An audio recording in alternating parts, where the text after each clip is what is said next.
Hello all. ఒక quiet విలేజ్లో నిశాంత్ అనే ఒక అబ్బాయి ఉండేవాడు. అతను టాయ్స్ కలెక్ట్ చేయడు, కాయిన్స్ కలెక్ట్ చేయడు. అతను కలెక్ట్ చేసేది షాడోస్. ప్రతి ఈవినింగ్ సన్సెట్ ముందు నిశాంత్ ఒక స్మాల్ గ్లాస్ జార్ పట్టుకొని విలేజ్లో తిరుగుతాడు. ఎవరైనా సాడ్గా ఉన్నా, యాంగ్రీగా ఉన్నా, జెలస్గా ఉన్నా నిశాంత్ వాళ్ళ దగ్గర సైలెంట్గా నిలబడతాడు. కొంచెం సేపు తర్వాత వాళ్ళ షాడో కొంచెం తగ్గుతుంది, కానీ నిశాంత్ జార్లో డార్క్నెస్ పెరుగుతుంది. విలేజ్ వాళ్ళకి అర్థం కాలేదు, ఈ అబ్బాయి ఎప్పుడు టయర్డ్గా ఎందుకు కనిపిస్తాడు, వాడి కళ్ళల్లో ఎందుకు వెయిట్ ఉంటుంది. డేస్ పాస్ అయ్యాయి, వీక్స్ పాస్ అయ్యాయి, జార్ మొత్తం బ్లాక్ అయిపోయింది. ఒకరోజు పెద్ద స్టార్మ్ వచ్చింది, థండర్, స్ట్రాంగ్ విండ్, అందరు భయపడిపోయారు.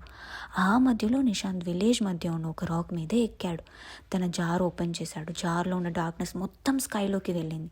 అది రెయిన్ లాగా మారింది, కానీ అది నార్మల్ రెయిన్ కాదు. అది యాంగర్ని వాష్ చేసింది, జెలసీని కూల్ చేసింది, హార్ట్స్ని సాఫ్ట్ చేసింది. నెక్స్ట్ మార్నింగ్ స్టార్మ్ లేదు, విలేజ్ చాలా పీస్ఫుల్గా ఉంది. అందరూ నిశాంత్ని వెతుకుతున్నారు, కానీ నిశాంత్ కనిపించలేదు. అక్కడ ఎంటీ జార్ మాత్రమే ఉంది. అప్పుడు వాళ్ళకి అర్థమైంది, అతను షాడోస్ కలెక్ట్ చేయలేదు, మన బాధని క్యారీ చేశాడు అని. అందుకే సహనానికి కూడా జాగ్రత్త అవసరం. మెల్లగా సహాయం చేస్తున్న వాళ్ళని చూసుకోండి.